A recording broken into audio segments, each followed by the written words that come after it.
Sono Valeria Filì, ordinaria di diritto del lavoro nell'Università di Udine, Dipartimento di Scienze Giuridiche e Principal Investigator del progetto Livable. Parlando di sfide alla sostenibilità del welfare italiano, nel primo video vi ho parlato del grande tema dell'invecchiamento della popolazione, quindi la sfida alla sostenibilità proprio causata dalla longevità. Ci sono altre sfide però di cui vi devo parlare perché il nostro welfare state è stato costruito su una specifica idea di società italiana. Ricordiamo che il nostro welfare nasce a fine Ottocento e si costruisce nell'arco del Novecento, pezzo dopo pezzo, mattone dopo mattone. Ma l'immagine di riferimento per la costruzione di questo welfare è un'immagine di società molto specifica.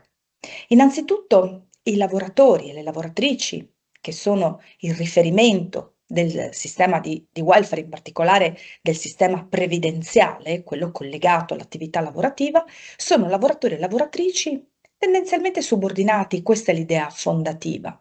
Lavoratori e lavoratrici subordinati che svolgono solitamente un lavoro nell'arco della loro vita lavorativa o comunque cambiano lavoro di rado e con difficoltà cambiano ente previdenziale o gestione previdenziale. E sono proprio i lavoratori e le lavoratrici che pagando tasse e contributi sono il sostegno principale del sistema di welfare, cioè dalle tasse e dai contributi che arrivano i finanziamenti, le risorse economiche per sostenere il welfare. Quindi questo modello di lavoratori e lavoratrici. Ancora, il nostro sistema si è fondato su una specifica idea di società, su una specifica idea di famiglia e addirittura su una specifica idea di relazioni uomo-donna.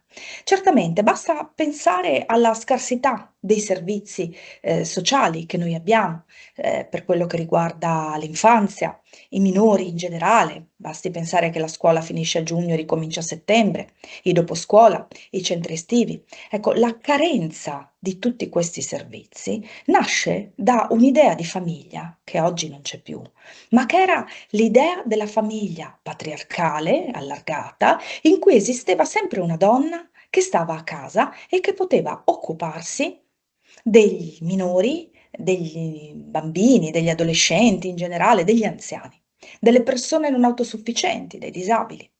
Ecco, quindi un'idea che si fondava su una famiglia in cui c'erano sempre delle donne che potevano, col loro lavoro di cura, occuparsi degli altri, un welfare familiare che si accompagnava al welfare dello Stato. E naturalmente nelle relazioni di coppia questo era molto evidente, la priorità per l'uomo era quella del lavoro riproduttivo, del lavoro esterno, il cosiddetto male breadwinner, e invece la donna è sempre stata considerata come colei che deve svolgere prioritariamente il lavoro in casa, l'angelo del focolare, e in via subordinata, accessoria, un lavoro esterno che comunque viene considerato un secondo reddito, meno importante rispetto a quello principale, quello del marito. Ancora, il nostro sistema di welfare si fonda proprio su una solidarietà giovani-anziani, una solidarietà intergenerazionale, perché è fondato su questo principio. Con i contributi e le tasse di chi lavora si pagano le prestazioni di chi non può lavorare o comunque è andato in pensione per raggiunti i limiti di età. Quindi il nostro è un sistema a ripartizione in cui c'è un flusso di denaro, cioè con la contribuzione di chi lavora si pagano le pensioni di chi è in pensione. Questo naturalmente detto in maniera molto semplice, ma per far capire come il tema della solidarietà tra generazioni è un tema fondativo.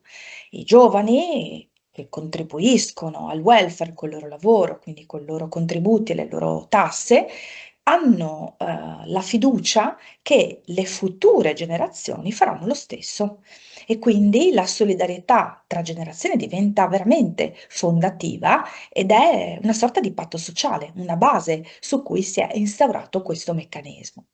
Naturalmente questo meccanismo funziona se c'è un ricambio generazionale e cioè se abbiamo nuove generazioni che alimentano il sistema e che saranno poi la garanzia e la certezza del pagamento delle pensioni delle generazioni più anziane. Il sistema comincia a scricchiolare nel momento in cui noi abbiamo una bassa popolazione di persone nelle coorti più giovani. Ed è quello che sta accadendo e sta accadendo da decenni in Italia. A partire dalla seconda metà degli anni 70, in realtà, noi abbiamo un tasso di decrescita molto forte, una natalità in decrescita, addirittura adesso in picchiata, per cui si parla di inverno demografico con il terrore di avvicinarci a quel punto che viene considerato quasi un punto di non ritorno, che è la glaciazione demografica, e cioè non si cresce più, non si fanno più figli. Questo addirittura diventa rilevante anche considerando l'apporto della popolazione straniera. Le donne straniere hanno una propensione alla natalità superiore rispetto alle donne italiane, ma nel momento in cui si integrano nella società italiana, smettono di avere figli, di pensare alla procreazione. Questo significa che il nostro meccanismo sociale, la nostra struttura sociale è diventata bloccante, limitante la natalità.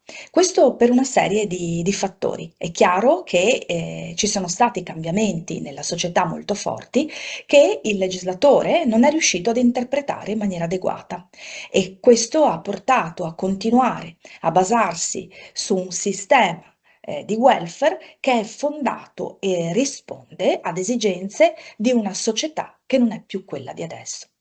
Ci sono tutta una serie di sfide che devono essere affrontate dal nostro sistema di welfare se vogliamo continuare a tenere il sistema di welfare in piedi e se vogliamo continuare a non soltanto godere noi egoisticamente di tutte le tutele che il nostro sistema di welfare ci fornisce, ma in particolare vogliamo dare una prospettiva alle future generazioni di poter godere anche loro di adeguate tutele di sicurezza sociale e quindi una protezione sociale dal bisogno di cui noi e le generazioni che ci hanno preceduto abbiamo usufruito.